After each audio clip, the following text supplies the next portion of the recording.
Now, back live with Alan Jones. Yes, well, Dr. Mörner, Peter, he said this is the most dangerous and frightening part of it, how such a lobbyist group, that's the IPCC, has been able to fool the whole world. And he said these organised and deceitful forces are dangerous, and he expressed shock that the UN and governments would parade children around at UN climate summits. So he is an expert involved in writing the first documents from which all of this began. Correct. And he has been basically put in a position where the lies are such that he has to come out there and say enough, enough. Now, I'm not a scientist, you're not a scientist, but we've had to deal with the entrails of it through government policy.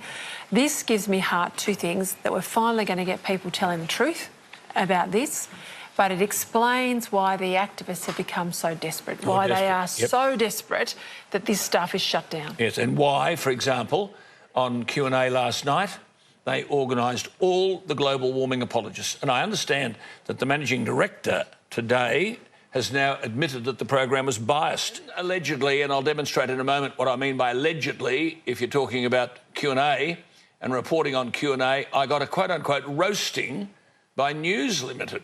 I thought, that's as it was reported at News Limited. I thought we worked for News Limited. Anyway, I'm referred to as a shock jock being, quote, slammed by a panel of science experts, all on the one side. They are experts according to their own evaluation of themselves. I was accused of downplaying the human impact on climate change. Of course, no attempt was made to contact me so that I could offer a defence. That's the ABC. But one of the guests was Professor David Karoly, referred to as an Australian atmospheric scientist based at the CSIRO. And a questioner asked Professor Karoly the following. I saw the radio commentator Alan Jones on TV recently, and he said that 0.04% of the world's atmosphere is CO2. The questioner went on, and 3% of that is created by human beings around the world, and of that, 1.3% is created by Australians. The questioner said, is that correct? And if so, is human activity really making a difference? A pretty good question. Professor Karoly replied, not everything Jones says is factually correct. No wonder he stumbled in seeking to repudiate me. He went on to say that while it is correct that 0.04% of the world's atmosphere is carbon dioxide, quote, Jones's statistics around humans, I think it means human beings, causing climate change, and the role Australians specifically play is completely false. He said, I'm a climate scientist, and Alan Jones is wrong. All his other numbers are wrong.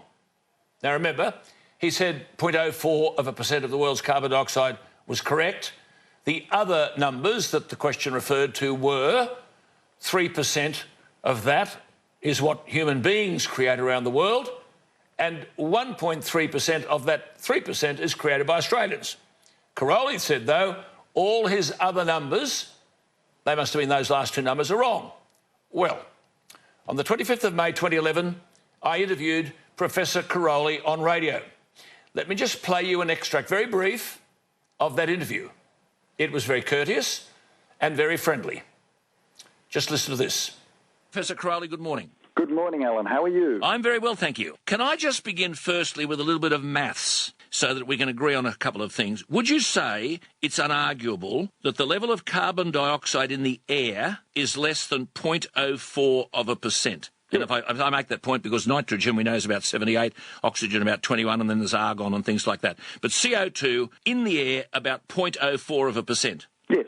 Okay. Do you agree that the UN IPCC Intergovernmental Panel on Climate Change says that of the Earth's annual production of carbon dioxide, this 0.04% that's in the air, nature produces 97% and human beings 3%? Of the annual fluxes that go in and the annual fluxes that come out, yes. That's it. So I just want to get this clear on maths, because you're the scientist. I'm not. 0.04% of the air is carbon dioxide, and of that 0.04%, 97% is produced by nature and human beings 3%. Now, of that 3%, all Australian human activity, transport, industry, agriculture, mining, power generation, that stuff, we produce 1.3 to 1.5%. Yeah, Alan, you're absolutely right. Alan, you're absolutely right. That ends that. Let's just put that aside. I stand by what I've said for years. We are talking about a global warming hoax, demonising carbon dioxide, demonising coal-fired power, which has led us into this economic suicide mess. Business can't afford the energy bill. People at home can't afford the electricity bill. Why? Well, we export our coal so that others can have cheap electricity, but we're not prepared to use it so that we can have cheap electricity because carbon dioxide is destroying the planet. That's what Caroli and the mob on Q&A would have you believe. Well, today on radio, now I don't ever do this, as you know, but bear with me. I spoke to Nils-Axel Mörner, Dr. Nils-Axel Mörner, the former head of paleogeophysics and the geodynamics department in Stockholm. He's a world authority on sea levels. He was on the UN's Intergovernmental Panel on Climate Change, chairman of a significant committee. He is saying that the Intergovernmental Panel on Climate Change is misleading humanity about climate change and sea levels, and that, in fact, a new solar-driven cooling period is not far off. He has said he tried to warn the United Nations Intergovernmental Panel on Climate Change that it was publishing false information that would inevitably be discredited, and he said they ignored him. So he resigned in disgust and has decided to blow the whistle. I spoke to him this morning from Stockholm in Sweden. Now, it isn't possible to talk to him on television tonight, but Peter and I thought we should do this because it's immediate and urgent. In the light of the rubbish of the last 24 hours, it was important to hear what he had to say. So I just hope you'll bear with me. I know this is difficult. This is 11 minutes and 30 seconds of climate change dynamite. And I suppose he'll be vilified for his trouble, as we all are. This is how it began. Well, here in this country, in Australia, children are being taught at schools that Bondi Beach could finish up at Bathurst. You've been tracking sea levels at various parts of the globe, have you not, for 50 years? Are sea levels rising worldwide, which the climate change apologists keep telling us is happening? No, certainly not. In the northern hemisphere, and especially in the European area, we can prove and test that absolute sea level is not rising more than about 1 millimeter per year. If we go to the equatorial region, and now we come closer to Australia, it's not even rising at all. Amazing. And it has been stable for the last 50 to 70 years. There you are. And that is a fact. There you are. The UN Intergovernmental Panel on Climate Change says that changes in climate and sea levels are because of human emissions of carbon dioxide, CO2. You're saying it's solar activity which is the dominant factor and not carbon dioxide. Yes, for sure. You're saying that carbon dioxide, which of course we've said many times on this program, is the essential gas required by plants. It's being exhaled as you and I speak now, makes up a fraction of 1% of the so-called greenhouse gases present naturally in the atmosphere. So you're saying, are you not, that the CO2 argument that this causes climate change and global warming, I think your words, absolutely not. Yes. You said, quote, there's something basically sick in the blame carbon dioxide hypothesis. Yes, for sure. And I mean, it was launched more than 100 years ago, and almost immediately, excellent physicists demonstrated that the hypothesis didn't work. Then later, in time for the IPCC project, it was dug up and used as a tool to promote this terrible idea. Right. You were on the United Nations Intergovernmental Panel on Climate Change, and you tried to warn your colleagues on the UN body that the politically backed hypothesis about CO2 driving temperature changes, those hypotheses were totally incorrect. Am I right in saying that that was the advice and they ignored you? Yes. And they won't discuss it? I was the chairman of the only international committee on sea level changes. And as such a person, I was elected to be the expert reviewer of the sea level chapter, written by 38 persons. Not a single one was a sea level specialist. 3 were from Austria. Austria doesn't even have a coast. So it was very weird from the beginning. I was shocked by the low quality. I mean, it was like a student paper. It was just very low quality all through. But I went through it and I showed them that it's wrong and wrong and wrong and wrong. And in one case I said, look at your own diagram, because the diagram you have presented, it shows that what you are writing is wrong.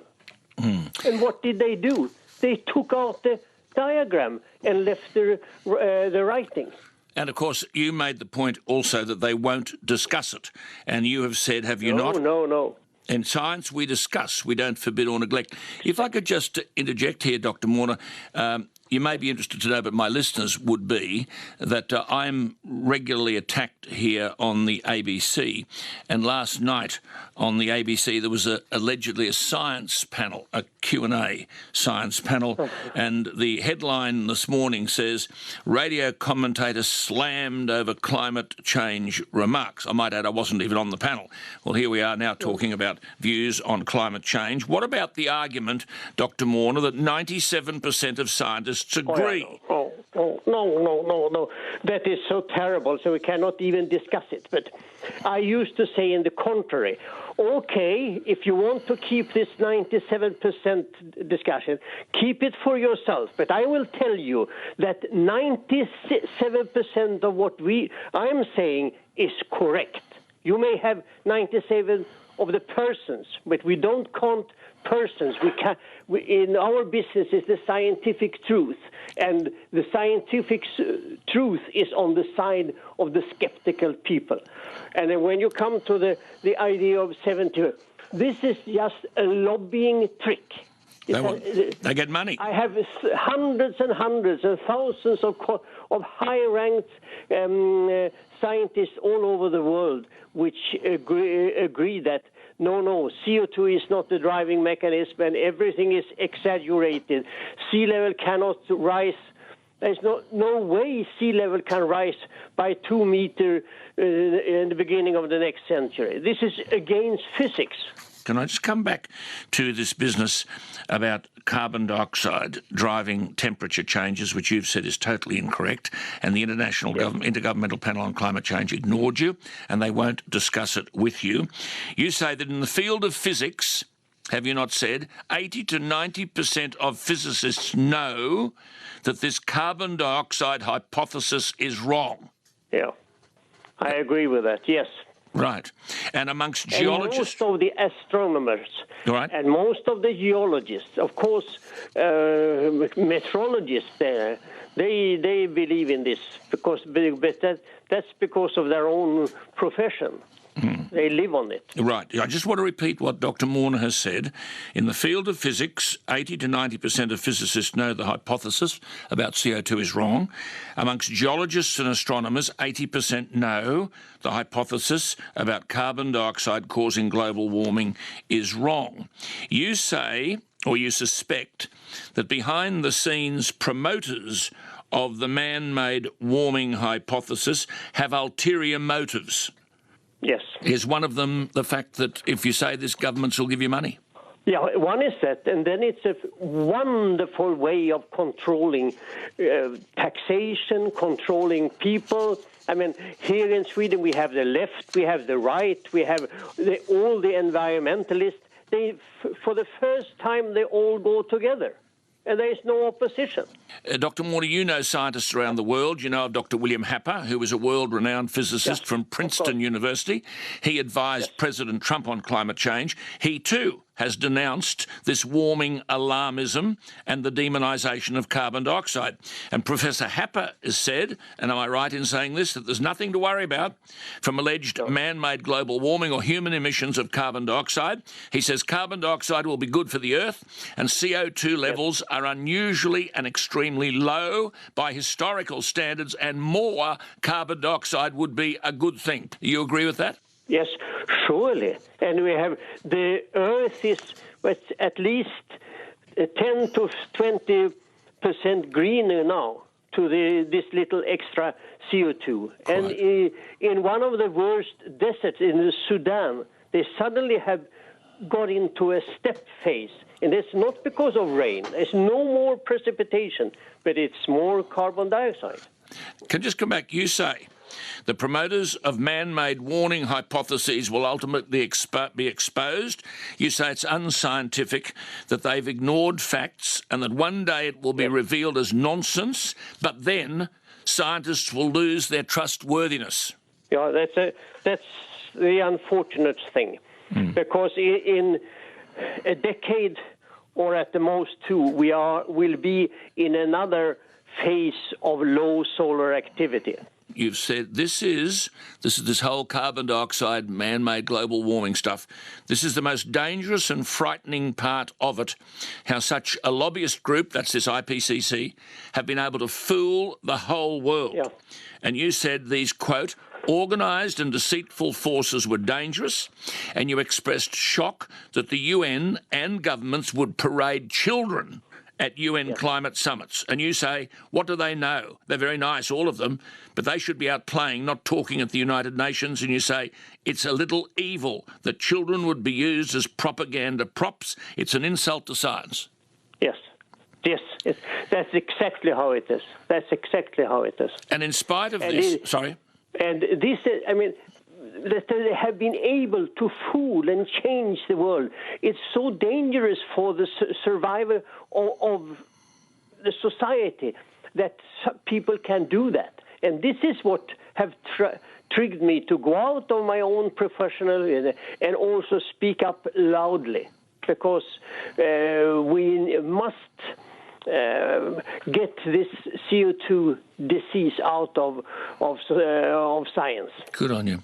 It's great to talk to you. We must get the CO2 deceit out of science. Yes. I'm grateful for your time, Dr. Nils-Axel Mörner. Thank you for speaking for us at this hour of the night in Stockholm. Very, very grateful. We'll keep in touch. It's astonishing, isn't it? By the way, don't expect any of that to be reported anywhere in the mainstream media.